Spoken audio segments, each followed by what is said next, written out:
بسم الله الرحمن الرحيم لا حول ولا قوة إلا بالله العلي العظيم الحمد لله رب العالمين وصلى الله على سيدنا محمد وآله الطيبين الطاهرين اللهم أخرجني من ظلمات الوهم وأكرمني بنور الفهم اللهم افتح علينا أبواب رحمتك وانشر علينا خزائن علومك برحمتك يا أرحم الراحمين. Alhamdulillah, as you know, we had an introduction to fiqh before, and also we had an introduction to jurisprudential rules, al-Qawa'id al-Fiqhiyya, and this is along with other subjects that we have had on aqaid and on akhlaq. So after knowing more about the science of fiqh and about the jurisprudential rules, now it's a very good time to study another science which is very closely connected to fiqh, and that is Usul al-Fiqh. You may translate it as principles of fiqh or principles of jurisprudence, but as inshallah we will see, it's not part of fiqh.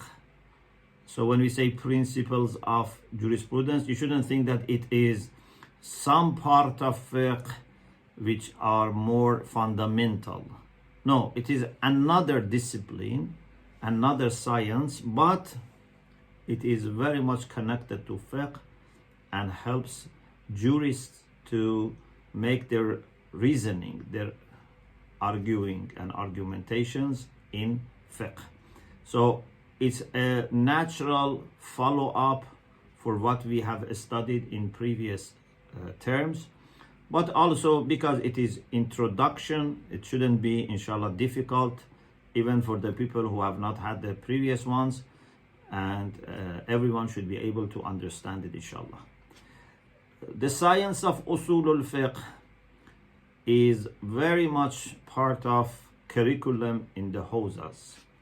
And actually, our seminarians studied this subject in many different levels.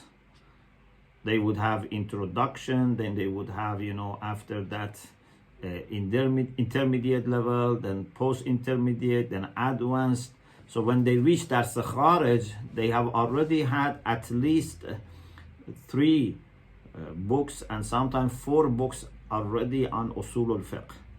And then in Dars Kharij, independent from any textbook, although they may have a textbook to follow, but the study is not limited to that textbook. They go by the order of that text, but they expand, and sometimes one subject can take days or even weeks. So up to the level of ijtihad, Usul al-Fiqh continues along with fiqh. And normally our great scholars in the Hawza who teach Dars Kharij, most of whom are already maraja, they teach fiqh and usul together. But sometimes if their health or time doesn't permit, they may only teach fiqh, for example. But normally they teach fiqh and usul al-fiqh. So it's very much part of the curriculum, and it's a common saying that they say, La fiqha liman la usula lah. Means if someone doesn't master usul al-fiqh, has not really mastered fiqh. So fiqh without usul al-fiqh would not be complete. So anyone who wants to understand fiqh should be very strong in usul al-fiqh. Now, let's see what's the definition of Usul al-Fiqh and what is the relation between Usul al-Fiqh and fiqh. Because we can benefit from having a textbook, so we decided to go by introduction to Usul al-Fiqh, which is by Ayatullah Mutahhari rahmatullah alayh, and that is part of the book Understanding Islamic Sciences. In Farsi, it is Ashena'i ba Ulum Islami. Introduction to Islamic Sciences. In English, it is translated as Understanding Islamic Sciences. And most of you have already this book because we used it for Introduction to Fiqh. We used it for Introduction to Kalam, to Theology. So you already have got this book, but it should also be available online, the part on Usul al-Fiqh. And also if you want to order, inshallah, our brothers and sisters in Hujjat Academy can help you to get your copy. So we are just following Introduction to Usul al-Fiqh by the late Ayatollah Mutahhari. Of course, whenever needed, we try to expand, but we are very mindful that this is just an introduction. I also have a book in English on Usul al-Fiqh, which might be a little bit more advanced.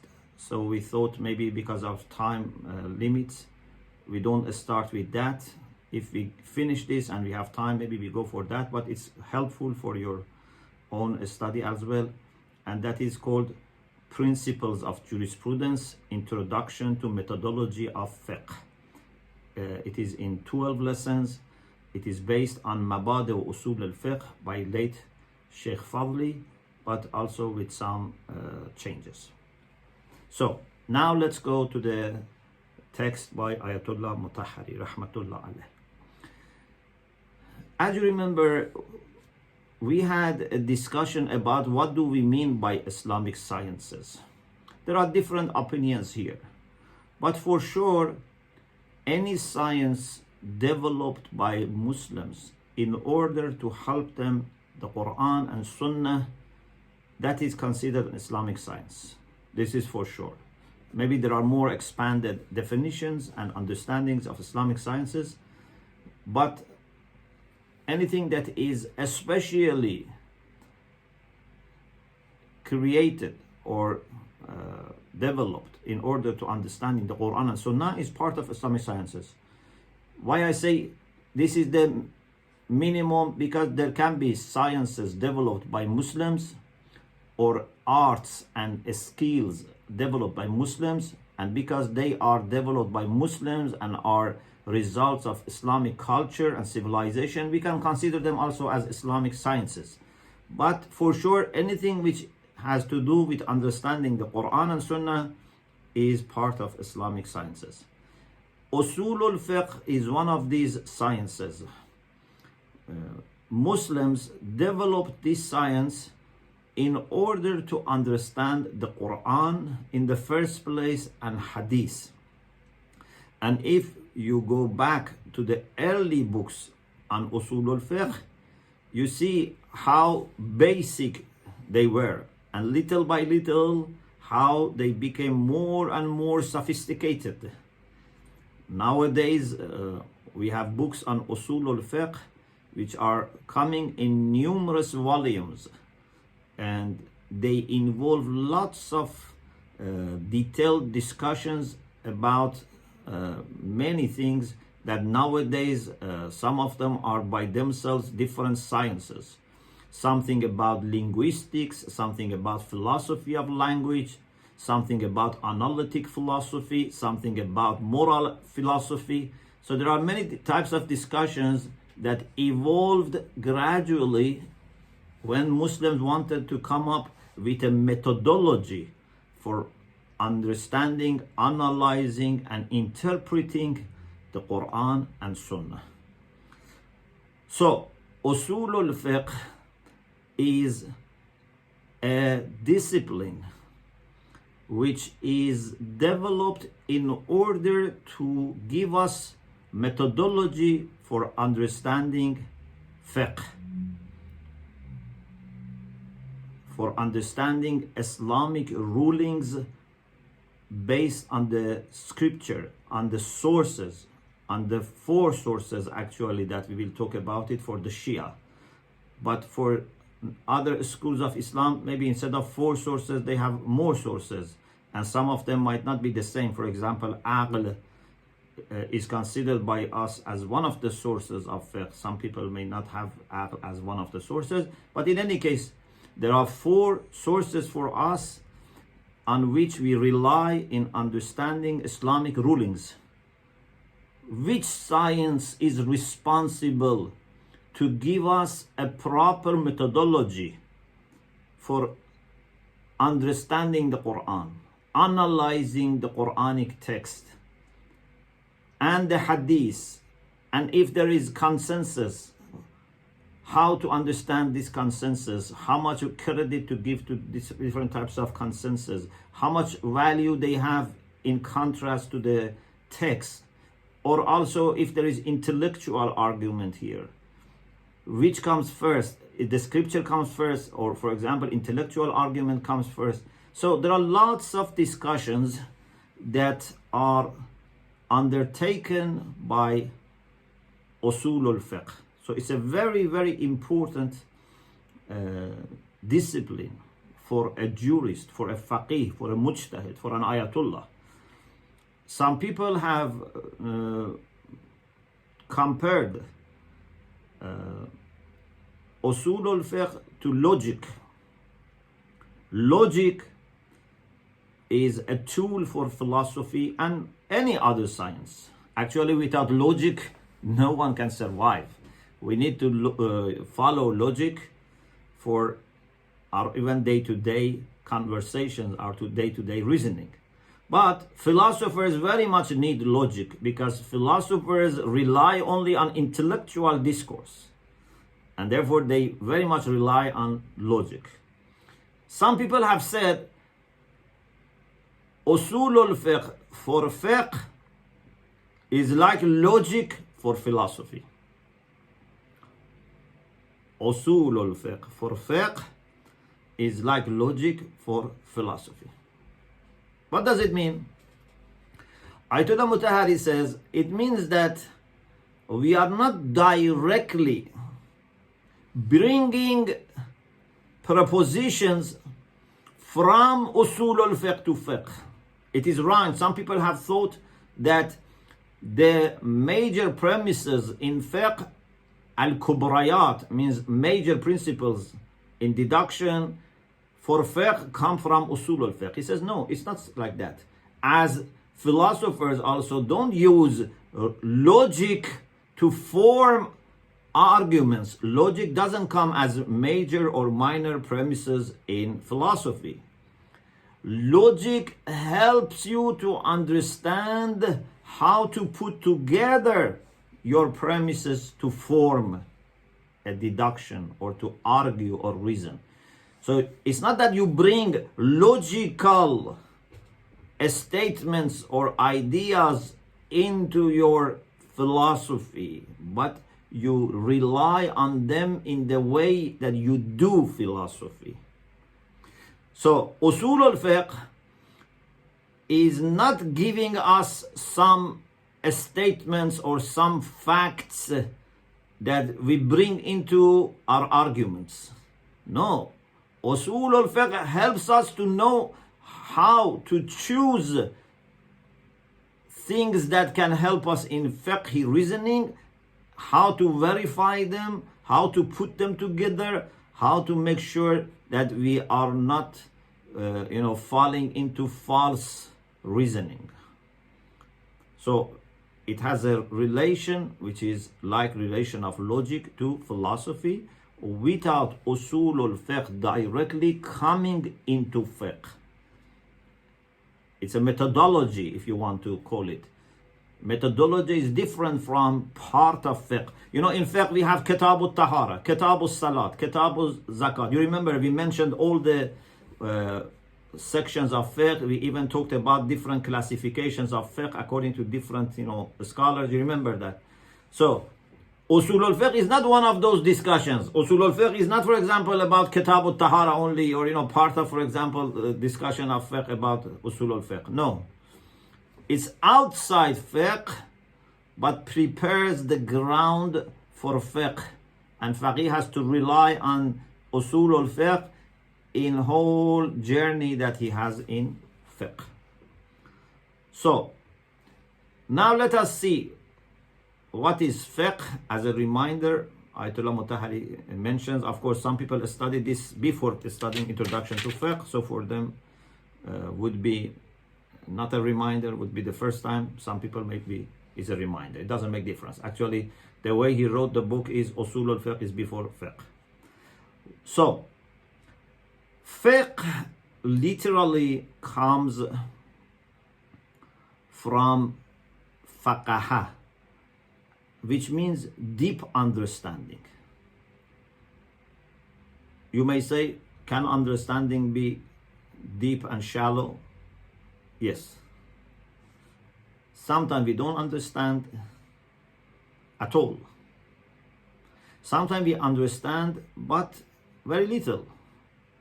It's as if it is very superficial or it's very basic. It's better to call it basic. And sometimes very deep.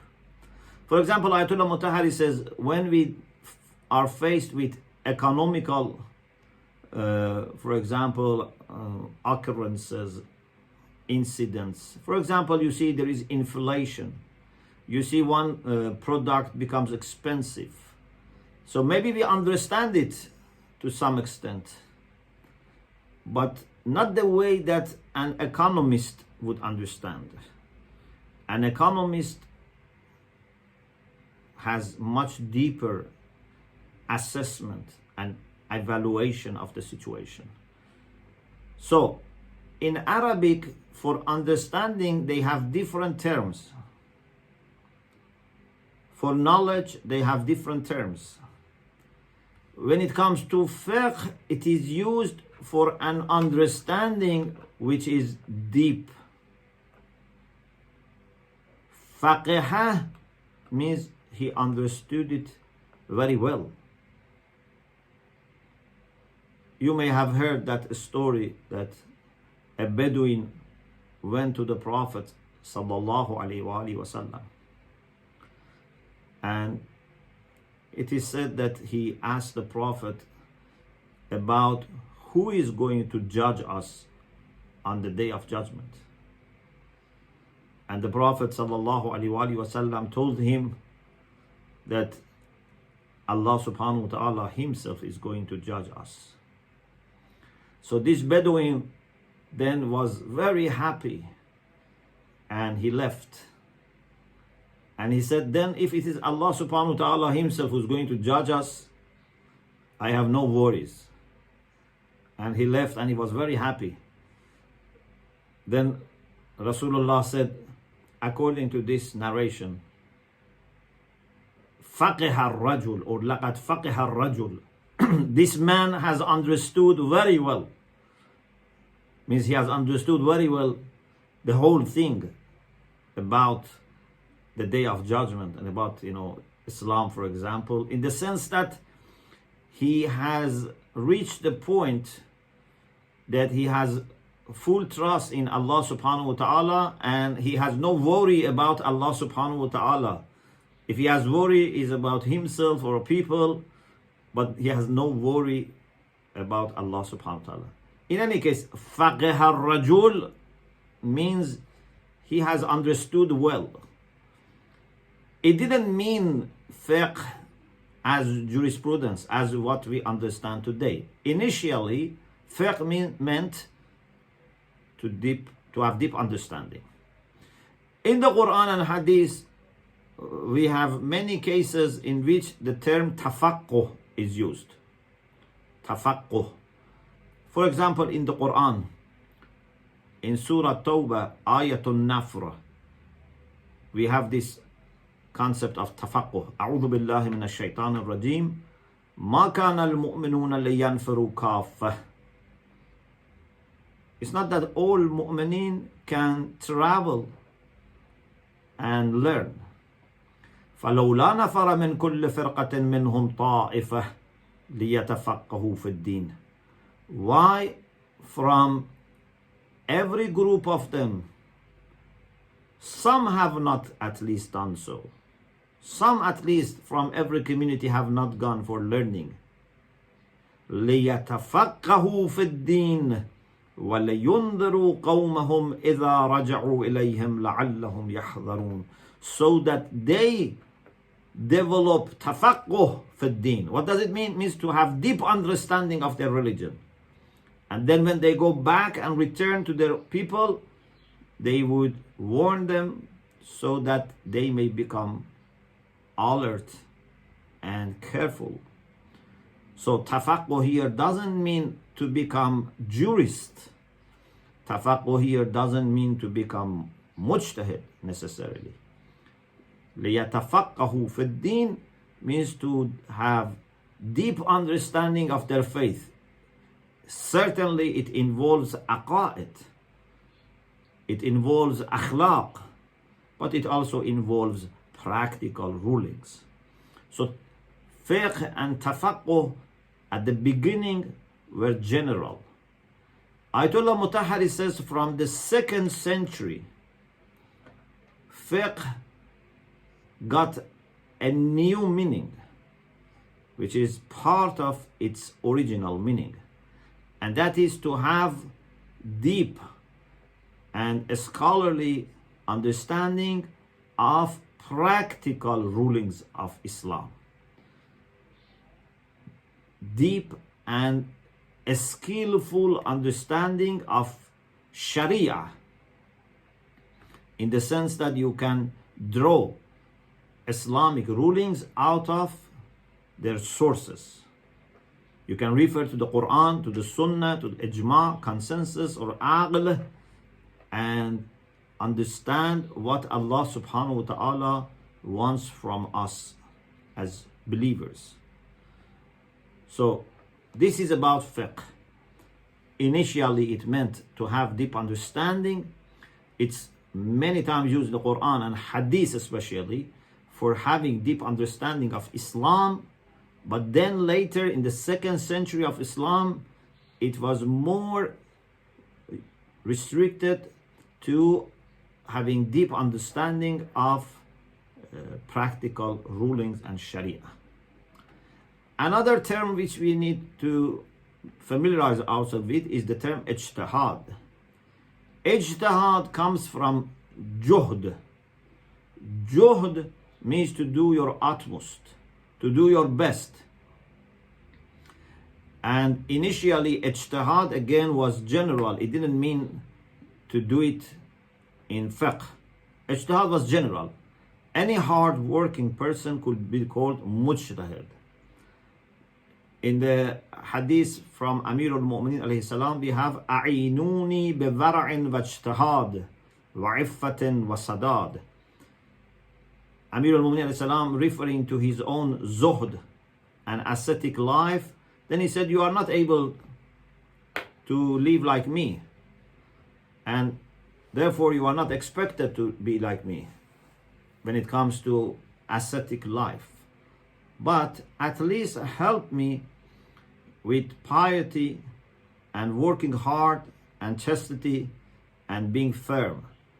So if you want to be together in dunya and akhirah, you should also help me with these things. Like a coach saying, for example, to the team that, you need to help me also. You cannot just rely on me being experienced and being a good coach. Ijtihad here means working hard. But gradually, again, this was restricted to a special type of working hard. And that is istifragul wus'ah, to do your utmost, to use your utmost capacity for drawing Islamic rulings from their sources. In this way, mujtahid is the same as faqih. Mujtahid is the one who has his own scholarly, original, independent understanding of the sources. And I mean by independent that he does not rely on other mujtahids. Every mujtahid is supposed to be able to understand Islamic rulings from the sources by himself or herself. Mujtahid can be a man, mujtahid can be a woman. Marja'iyya is different, but mujtahid, we have had many ladies who were mujtahid.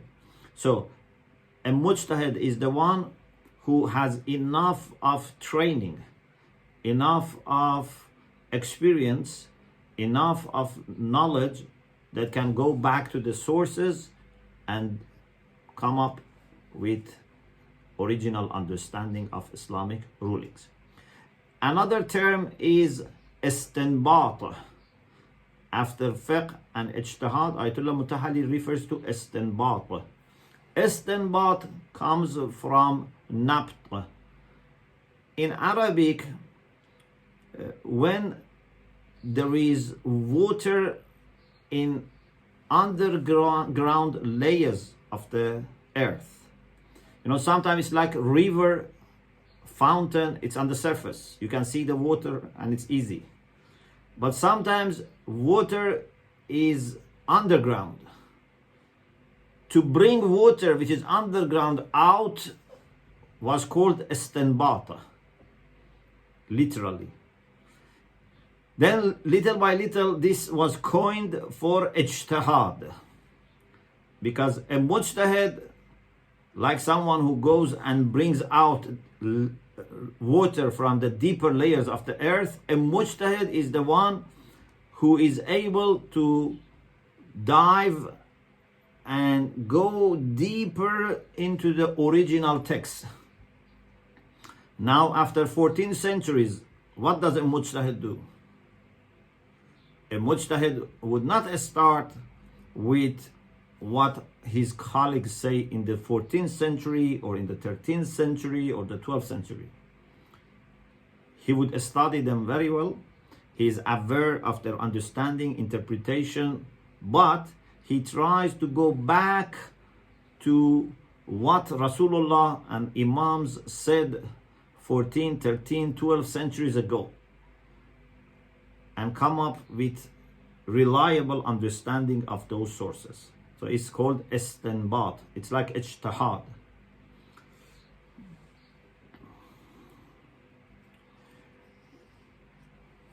Then what is fiqh and what is usul al-fiqh? Fiqh is العلم بالأحكام الشرعية الفرعية عن أدلتها التفصيلية. Fiqh means to know religious rulings, practical rulings, from their detailed sources. This is fiqh. Knowledge or ability to know, because sometimes we use fiqh for the science, sometimes we use fiqh for the ability of jurist, as a malaka, as an ability that the jurist has to do this. So, knowledge about Islamic practical rulings, but not from risala, not from manuals written by a mujtahid or by listening to mujtahid or other people, from detailed sources, references. Means that he has to go back. Faqih is the one who goes back to the sources. Of course, if someone is not faqih, it would not help to go back to the sources. Faqih goes back to the sources. If you are not faqih, you should ask a faqih, you should ask a mujtahid. You cannot open the Quran and say, okay, Quran says this, or open a book of hadith and say, no, this says this. No. This is too technical. This is too delicate. It's not job of every person. Even it's not job of a scholar. It has to be particularly a faqih. Even if someone is a great mufassir of the Quran, if someone is a great, a scholar of aqaid or akhlaq, that's not enough. Must be someone who is trained and has experience in particular in the field of fiqh, and is able to go deep into the sources and understand the Quran and Hadith as they are meant, not as we may understand them today. A faqih should not let anything, even modern Arabic language, to filter his mind, or the ideas of his peers and colleagues to filter his mind. He has to understand the Quran and Hadith as they were understood and meant at that time. In any case, fiqh is al-ilmu bil-ahkam al-shar'iyyah al-far'iyyah and adillatiha tafsiliyah. Knowledge about detailed practical rulings from their detailed sources. So you go to the section of tahara, salat, fasting, alms, hajj, interactions like buying, selling, renting, all different types of things that can happen to us, and faqih has to be able to find out the answer for us. For sure, a jurist cannot do his ijtihad without having few techniques, few sciences already in his hands. There are many tools that he needs. One is Arabic. Faqih has to have very good grasp of Arabic language. And it's not enough to be Arabic speaker, because sometimes actually when a language is your own mother tongue, you take things for granted. Many books written on Arabic grammar are written by non-Arabs. Maybe the same is true about some other languages, but in Islam in particular, this is the case, because Islam encouraged all nations to engage. There was no monopoly. So even for Arabic language, there are many books by Arabs and many books by non-Arabs. If you study the book Mutual Services between Islam and Iranians, Khadamat Mutaqabil, Islam wa Iran, Ayatollah Mutahhari tries to explain that how much Islam has benefited Iranians and how much Iranians have benefited Islam.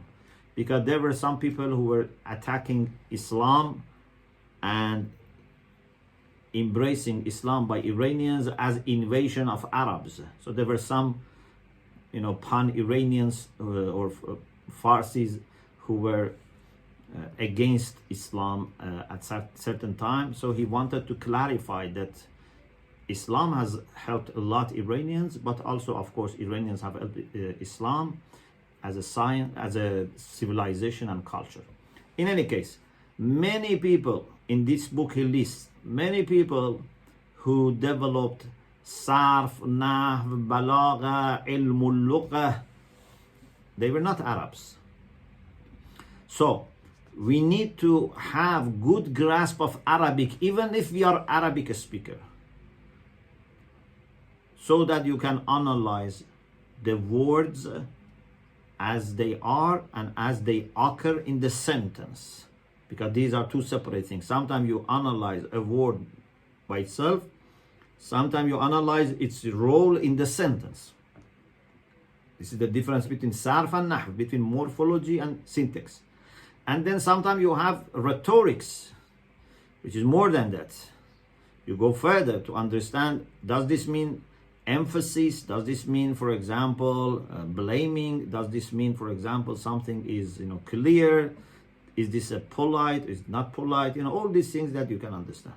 So faqih needs good grasp of Arabic sciences. Faqih needs to be familiar with Quranic exegesis. Inshallah, we will explain later that there are many verses of the Quran about fiqh. Faqih needs to be good in tafsir, in exegesis, so that would understand these texts. Logic. Faqih needs to be very well equipped with logic, because logic, it's not only for philosophers. Logic is for everyone who wants to form sound arguments. Faqih needs to know ilmul hadith, the science of hadith, There are many discussions about hadith, different types of hadith, different classifications of hadith.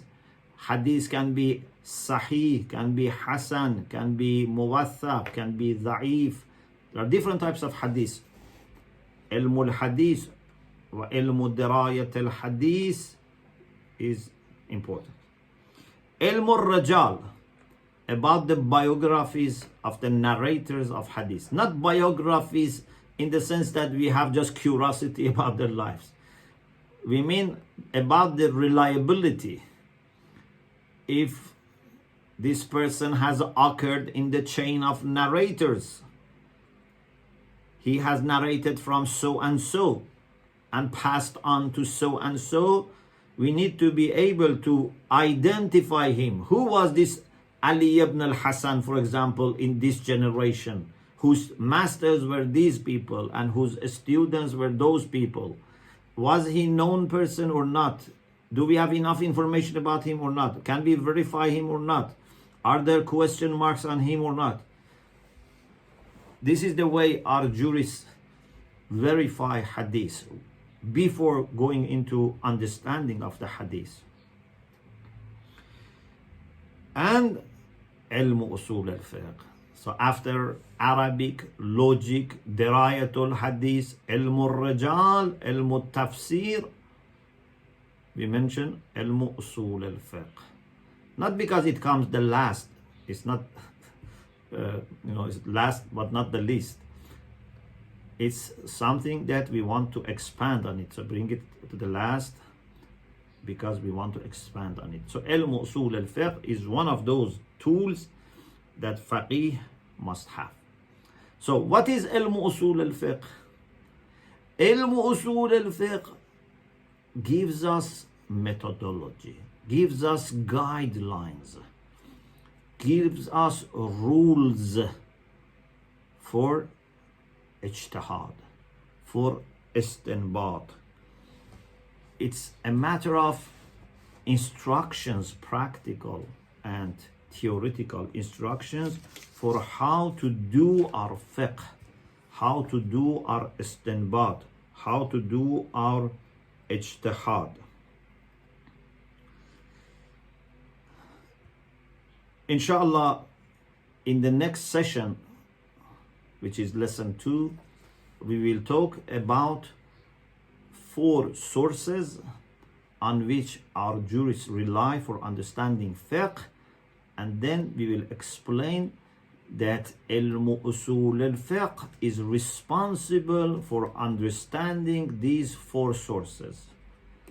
These 4 sources are the Quran, Sunnah, Ijma, consensus, and Aql, reason or intellect. Ilm usul al-fiqh is responsible for understanding these 4 sources and helps faqih to deal with them in a constructive, methodological way. Inshallah, we'll explain this in the next session. Alhamdulillah Rabbil Alameen.